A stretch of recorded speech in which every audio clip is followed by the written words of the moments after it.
ദൈവത്തിന് സ്തോത്രം. ഒരിക്കൽ അർവൽ ജില്ലയോട് ചേർന്ന ബീഹാറിലെ ഔറംഗാബാദ് ജില്ലയിൽ നമ്മളുടെ കൂട്ടുപ്രവർത്തകനായ ജമുന എന്ന ദേവദാസന്റെ യൗവനക്കാരന്റെ ഭവനത്തിലാണ് ഞങ്ങൾ വിശ്രമിച്ചത്. ഒരു കുടിലിലായിരുന്നു അദ്ദേഹം താമസിക്കുന്നത്. അതിനകത്ത് താമസിക്കുവാനുള്ള, കിടന്നുറങ്ങുവാനുള്ള സൗകര്യമില്ല. ഞങ്ങൾ തൻ്റെ കുടിലിന് വെളിയിൽ ഒരു കയറ് കട്ടില്, ചെറിയ ഉയരം കുറഞ്ഞ കയറ് കട്ടിൽ, അതിലാണ് ഞങ്ങൾ കിടന്നത്, വിശ്രമിച്ചത്. ഉറങ്ങുന്നതിന് മുൻപ് അവസാനമായിട്ട് അദ്ദേഹം ഒരു കാര്യമാണ് പറഞ്ഞത്. भैया बाकी सब ठीक है, लेकिन कभी कभी ना उस दूर का गांव का ऊंचे जाति के लोग आकर सिर काटते हैं.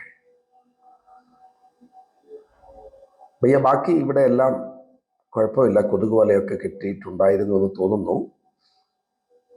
ആ ദൂരെയുള്ള ഗ്രാമം, അവിടെ നിന്ന് ചിലപ്പോൾ ആളുകൾ വന്ന് പിടലി മുറിക്കും. അന്ന് അദ്ദേഹം അത് പറഞ്ഞത് ചിലയിടത്തൊക്കെ തമാശയായി പറഞ്ഞിട്ടുണ്ട്. കഴിഞ്ഞ ദിവസം കേട്ട വാർത്ത, ആ സ്ഥലത്തോട് ചേർന്നുള്ള അർവൽ ജില്ലയിൽ രാത്രി കിടന്നുറങ്ങിയ 20 വയസ്സുള്ള യൗവനക്കാരനെ നമ്മളുടെ കൂട്ടുപ്രവർത്തകൻ സുശീൽ കുമാറിന്റെ മകനെ തൻ്റെ വീടിൻ്റെ പുറത്ത് കിടന്നുറങ്ങുമ്പോൾ കന്നുകാലികളെയൊക്കെ ചുറ്റുന്ന സ്ഥലമുണ്ട്. അപ്പോൾ അതിനടുത്ത് താൻ കിടന്ന് ഉറങ്ങുമ്പോൾ അടുത്ത ദിവസം രാവിലെ തന്നെ കാണുന്നത് ചുറ്റിത്തൂക്കിയ നിലയിലാണ്.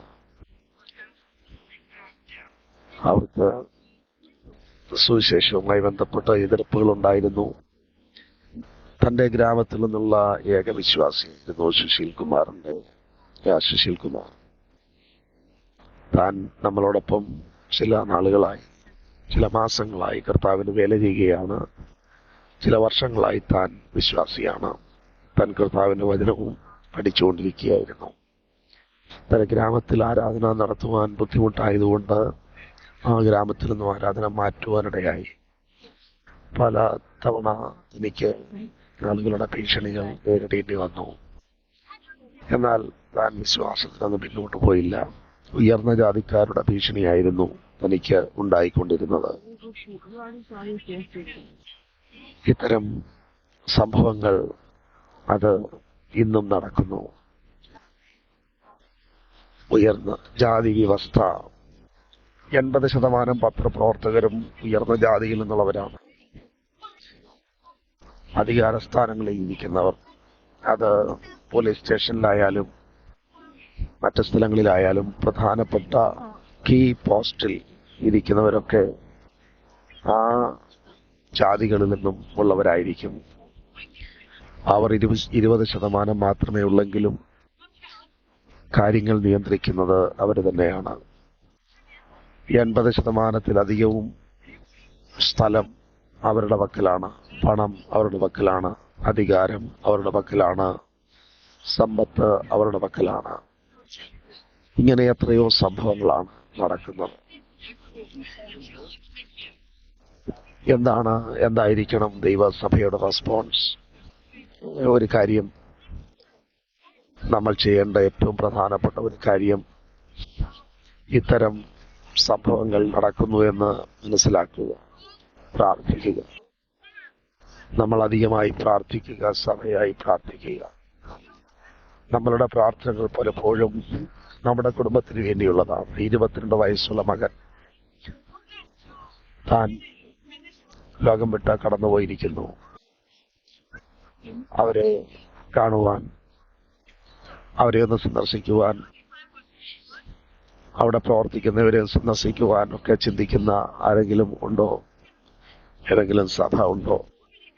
കഴിഞ്ഞ ദിവസം ഹത്രാസിൽ അനേകർ മരിച്ചു. അവിടേക്ക് പ്രതിപക്ഷ നേതാവ് കടന്നുപോയി.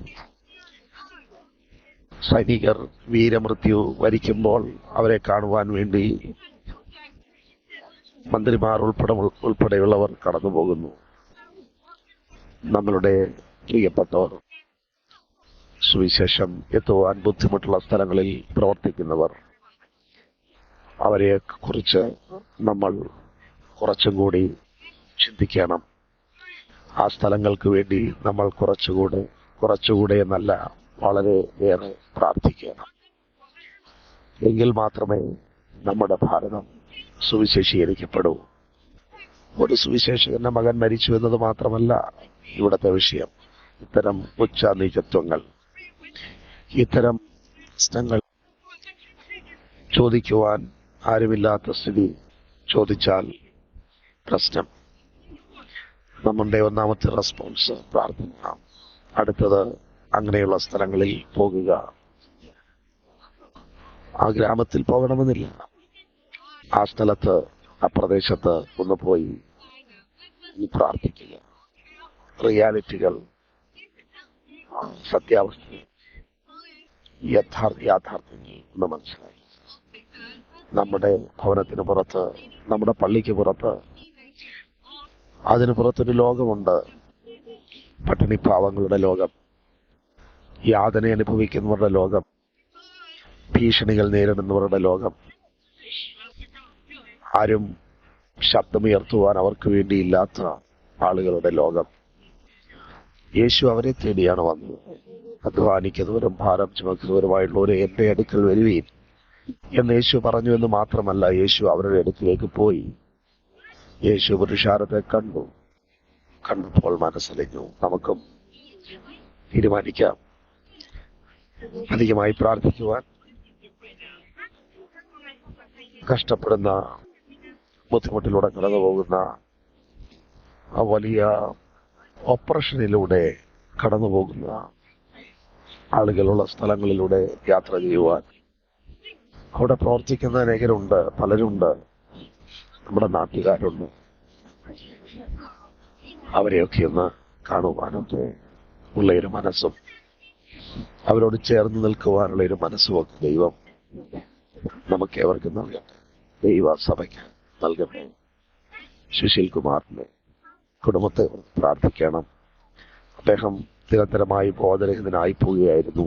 ഇപ്പോൾ താൻ ആശുപത്രിയിൽ നിന്നും വീട്ടിലെത്തി. തനിക്ക് ഒരു മകൻ ഉണ്ടായിരുന്നത്, 2 പെൺമക്കളുണ്ട്.